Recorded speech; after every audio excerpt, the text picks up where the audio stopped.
So for our final award, each year CSDA's Board of Directors considers whether to select a recipient for the William Hollingsworth Award of Excellence. Mr. Hollingsworth was the founding father of CSDA and really one of the foremost advocates in the 1970s for special districts. This honor really recognizes those that have gone above and beyond over a long period of time, and we're really pleased to recognize the person. This is really CSDA's Lifetime Achievement Award, and Joel's going to announce who it is.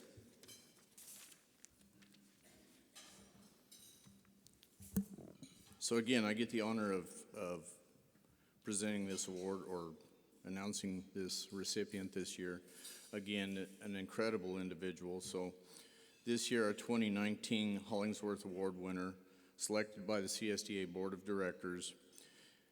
He's represented many types of districts, all different types of districts since 1978. He's regularly provided training and seminars regarding recent legal developments and strategies through the California Special Districts Association, Fire District Association of California, and California Association of Public Cemeteries, as well as other local government associations. He served as General Counsel for California Special Districts Association since 1985, where he's been involved in providing guidance both to the association and members through the association's legal assistance program.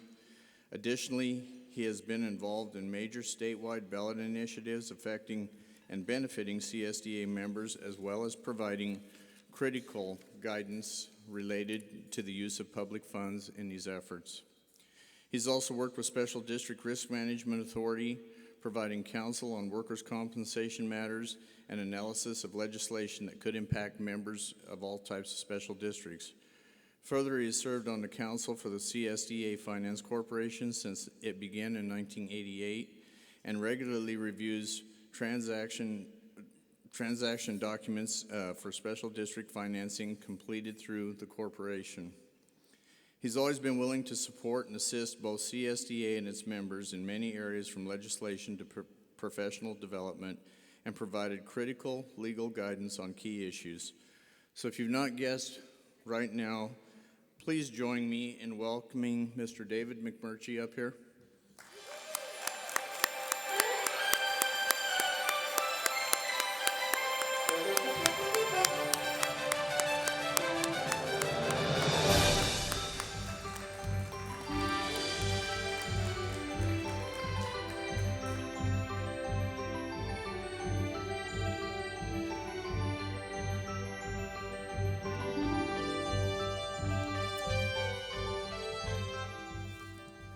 Oh my gosh, thank you so much. I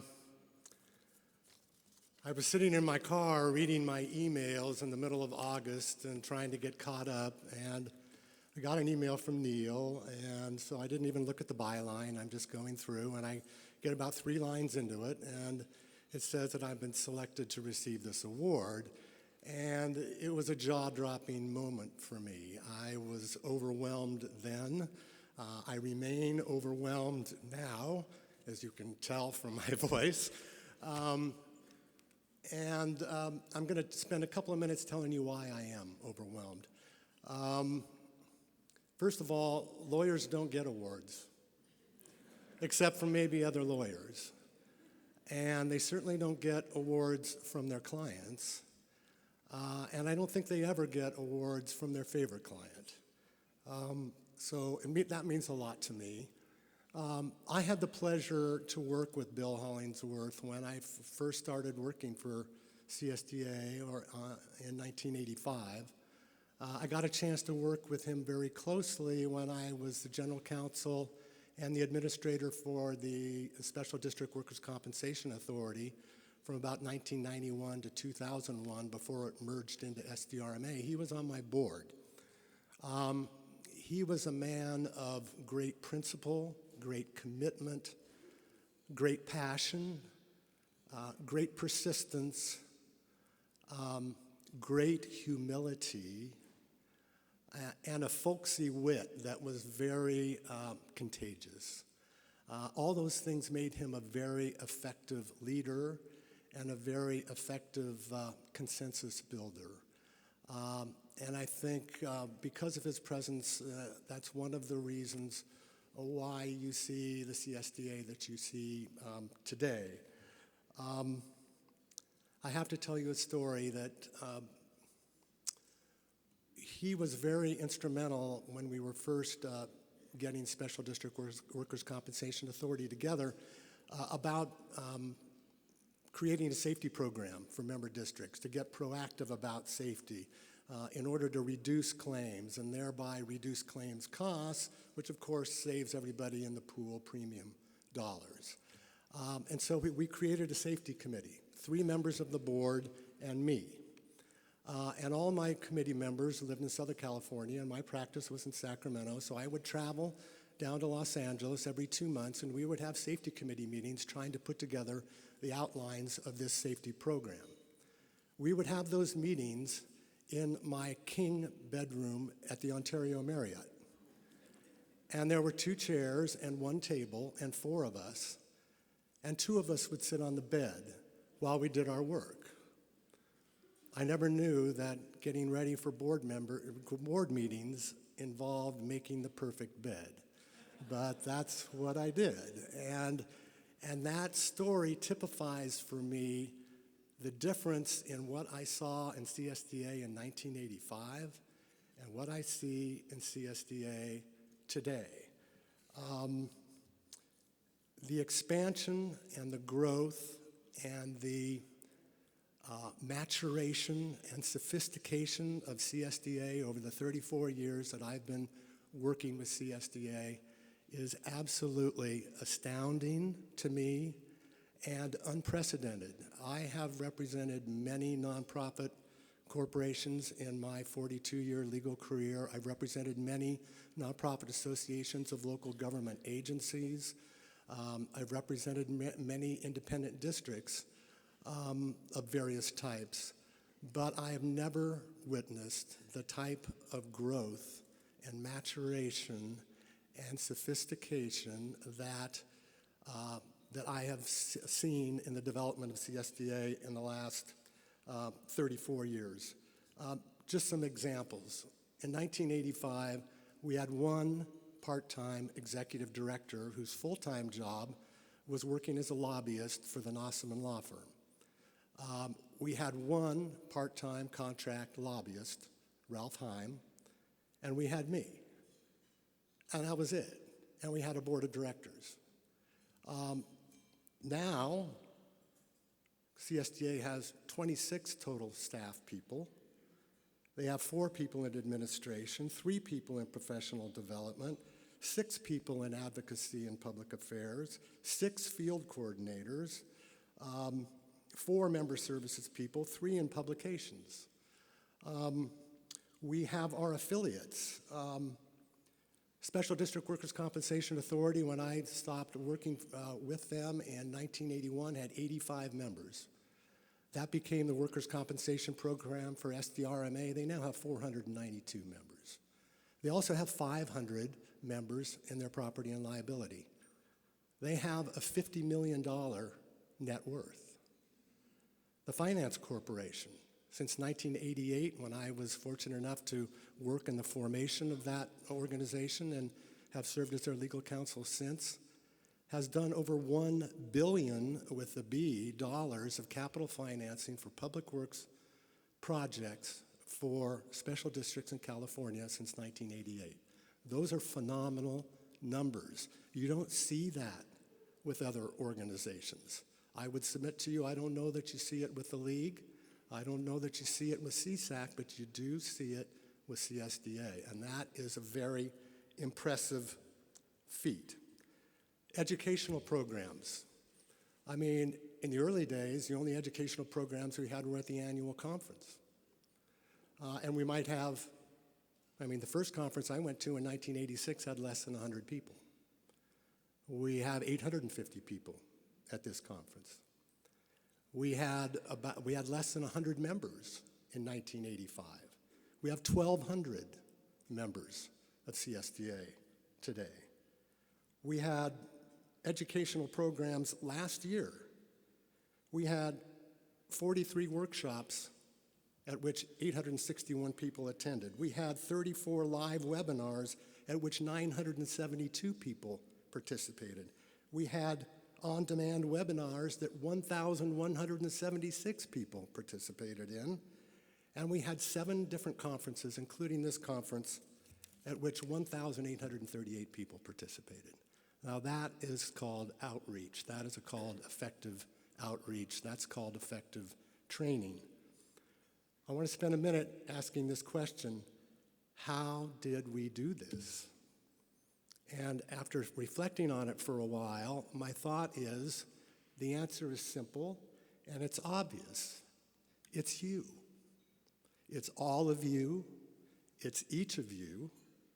And it's whether you're board members, whether you're staff, whether you're representative of a member district, and it's all of your predecessors. You are the people that have made this happen, and there are a couple of essential qualities that I want to point out that have come to my mind as to what makes this organization so successful and so unlike any other. And the first of those qualities is commitment. Every board member that I've ever worked with for 34 years, every member representative that I've interacted with over that period of time, every staff person I've worked with for CSDA over 34 years, all of these people all of them have exhibited these 2 qualities. Number one, commitment, not only to CSDA's goals, but really to the goal of the preservation and protection of democratic self-governance at the local level, and the belief that that is the most fair, the most equitable, the most efficient, and the most transparent way to provide essential public services. And I find that commitment in all of you that I've talked to this week, and in all of you that I've known for a few years and for many years. The other thing that I think is crucial is the method by which all of the people that I've encountered during my years at CSDA, how they pursue that commitment. And it is with respect, and it is with kindness. Again, kind of unprecedented. In 34 years of going to CSDA board members, I have never once witnessed one episode of acrimony, rancor, anger, personal agenda, not once. Given our experience as leaders of special districts, we know from our own board meetings that rancor and acrimony and personal agendas happen all of the time. How did we avoid that when the agencies we serve sometimes are not able to avoid that? And so I thought a lot about that, and I think it is because the people who comprise CSDA, both you and your predecessors, have committed themselves to this principle that democratic self-governance has to be pursued actively and protected, or it will be taken away. It's not really a political issue. It's an issue about maintaining American way of life, American democracy. It's bigger than all of us. It's bigger than our agencies. It's bigger than our personal agendas. And I think that goes a long way towards eliminating some of the pettiness and the anger and the things that can happen when you get disagreements about how to most effectively provide essential public services. So what that means to me is that this organization has been successful in doing what many organizations are not successful with, and that is creating a culture of excellence, a culture of achievement based upon that founding principle, the necessity to preserve and protect democratic self-governance at the local level, local solutions by local decision makers for different localities, no mandates from state or higher levels of government, no one size fits all. I mean, those have been our mantras for many years, and I think that we now have established a culture where those norms govern our interactions as an organization with each other and our interactions with the legislature and other third parties and other local government agencies that we work with in various coalitions. And that culture is basically a guarantee of success for an organization like CSDA because those norms exist regardless of the people who are serving at any one particular point in time. That culture orients the new people as they come into the organization. That culture also becomes apparent to the legislators and the other third parties that we interact with because they see that we put our personal differences aside in favor of this governing principle, and that culture demonstrates our strength and our determination and our power to achieve our goals, both to legislators and to members of the public. So for those reasons, I am still overwhelmed to have received this award. I am deeply humbled by it, and I am eternally grateful. Thank you very much.